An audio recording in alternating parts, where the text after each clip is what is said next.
Speaking of those conventions and stuff, did you ever see the Saturday Night Live bit with William Shatner about the Star Trek convention where Did. What'd you think about that? Where he encourages the Trekkies to get a life? Well, there again, it shows how disconnected Bill is from the Star Trek fans. Because, sure, there is that small fringe minority that's like that. But there's that small fringe minority in baseball fans, too, As I said, the vast majority of Star Trek fans have a rich life. Many, I would suspect, richer than Bill's. Well, you're probably right about that. Obviously, William Shatner hears you and sees you and reads about the things you write about him. What if you? Well, you're not getting together for another movie, I assume. But has it ever caused any real tension between you on a set? Well, all of my my other colleagues have called, except for one. Right. I don't know how he feels, but right. He knows what I'm talking about because it is the truth. That is the way it happened. I mean, I cite factual things. Whenever something wonderful happened with one of us, like Leonard got a star on Hollywood Boulevard, we all gathered to celebrate with him and to applaud him.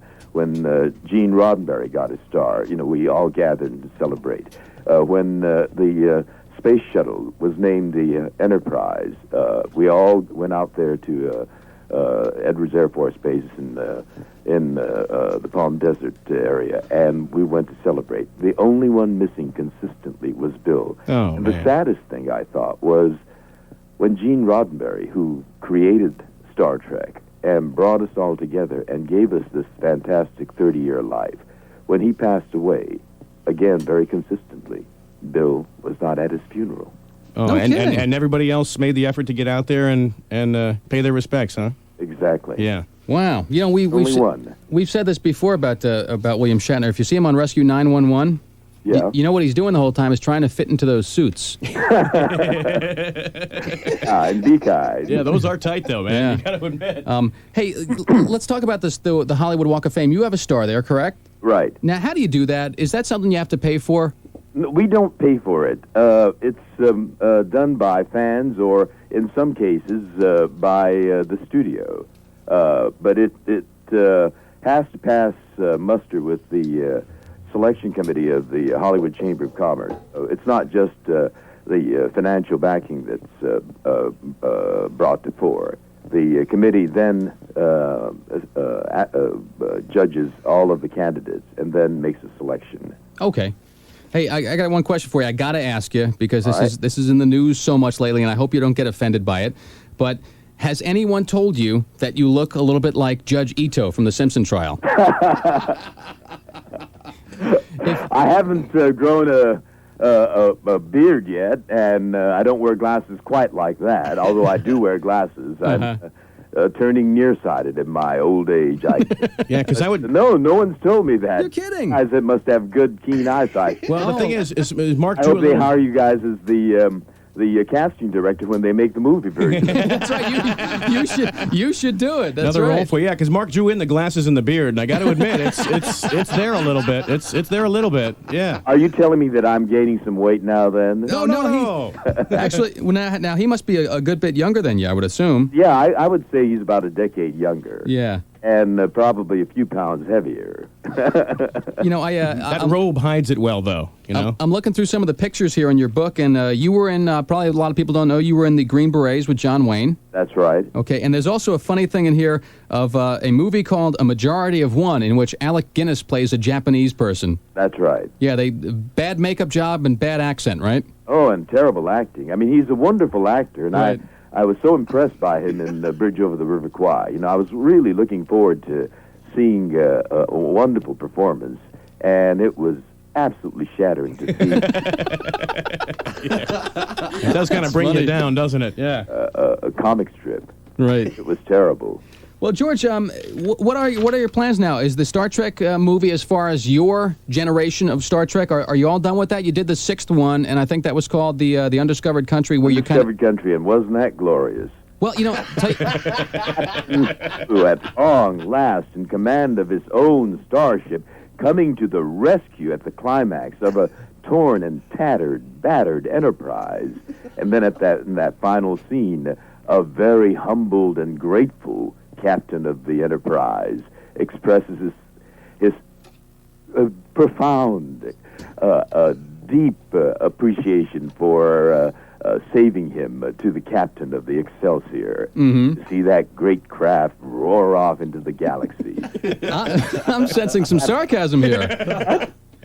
Well, to be honest with you, that one I didn't see. I did see every other. See that? That's the best of the Star Trek movies. I thought 2 and 4 were the best ones that I saw. Although I'll tell you which one I've seen 6. No, I haven't seen that one. The best of the lot. Okay, well I'll tell you the one that I thought was the worst one was 5. That Shatner directed. I thought it was horrendous. Well, I won't question your judgment. Very diplomatic, I'm telling you. That's good. That's good. Hey, George, we want to mention again here, your book is called To the Stars. It's the autobiography of George Takei, Star Trek's Mr. Sulu. And what's next for you? Going to do the talk show tour or what? Well, I've been doing that all over the country, making a public spectacle of myself. But the lines at the bookstores and the shopping malls have been exhaustively successful.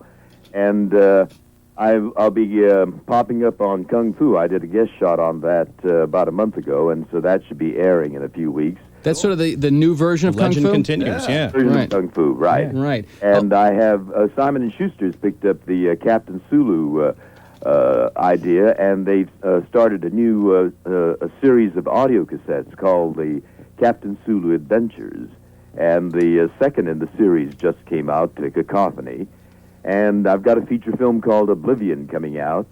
Plus, I'm working on a murder mystery. So I've got all sorts of hats I keep changing to. A lot of irons in the fire there. That's good. Well, George, we'll leave you with a couple of things. If you ever come to Phoenix, you got a book signing or something like that, please pop into the KDKB studios. We'd love to have you in some morning. All right. Sure, we can even beam you in if need be. That's right. Well, I love Phoenix. I go there quite regularly, so I'll make it a point to drop in on you. Good deal. Yes, and we hope that sometime in the future you get a phone call that says, George, let's talk. Let's talk. Let's do lunch. Well, you never can tell. Yeah, never say never. That's right. Science fiction. That's right. Hey, George, thanks a lot for taking the time with us, and best of luck with everything in the future. Thanks a lot. All right, buddy. Bye-bye. With you. Mr. Sulu from Star Trek. What a riot. It's absolutely hilarious, the different personalities. Leonard Nimoy was as diplomatic as could be about Bill Shatner. What's kind of neat is he kind of laid it on the line, but in a diplomatic fashion. I mean, he sort of let you know what he thinks about Shatner, but without really kind of taking out the sledgehammer and wailing away there. Right, and I think from people here in town who've had William Shatner do promotional things for them, car dealerships and such, I think we've heard basically the same thing, that he's difficult. And, hey, we're trying to get to all your calls. Let's get to the phone here at KDKB. Hiya. Hi, I wanted to call. I was just listening to the interview from Star Trek. Yes. And I have a William Shatner story from when he visited the Valley. I worked for a transportation company. Uh-huh. And we were hired to pick him up. Okay. And it was a scream. The day before he got in, his person, whoever that is, called our office and told him that when Mr. Shatner came in, we were not allowed to speak to him. You're kidding. We are not allowed to look at him. And under no circumstance, you ready? Okay. Are we to call him Captain Kirk? I'm telling you the God's honest truth. Now we're sitting there, and we decide in the office. I ran the division. Uh-huh. Who wants to even transport this jerk? Yeah, really. So you know what happens? We are roaring. We're not allowed to look at him now. How's my driver going to open the door? We can't look at him. Right, exactly. Can't look in the rearview mirror. Can't look at him. So you got to fit him with a blindfold or something. Yeah, and we're driving. We're driving. Man, oh Figure, man. who cares? So of course, when he gets here, Kirk baby. We don't want to transport the idiot anyway. And the nerve of it, he was in for a Trekkie convention. So think about that. Yeah, I mean, these are the people that supported him. So now, I mean, how did he react when you called him Captain Kirk? How did he react to that? We were just told, if we said it, we are out of there, fired. He will not answer you. Well, we're not allowed to look or talk to him, so... Oh, so you didn't go for it? You didn't call him Captain Kirk? Oh, yeah, my drivers did. But Okay. He's an idiot. What's he going to do when he's already in our car? Yeah. Well, we've heard that from a lot of people that have had dealings with him locally. Isn't that weird? Yeah, that is. Hey, I'll tell you what, thanks for calling us no morning. problem. Appreciate it. Say it. Bye. Bye. Oh, that's classic. Well, not the first Isn't that time we've great? heard that, though. But not the first time we've heard stuff like that. And Don't look at him. What is that? Yeah, I think if you receive directives like that about somebody you're going to transport, you can pretty much be sure that this guy's an asshole. Exactly. That driver, but it would just been great to be like, you want to get there? Beam yourself there, Kirk. Peel out. Remember his, You're going to have to go there with someone that is allowed to look at you. That's right. Remember his Promise Margarine commercials? Promise, that was after. Sure. I'm a jerk. Promise. Well, I guess he really is. Yeah, that's what what we understand. I guess he is. Kind of interesting.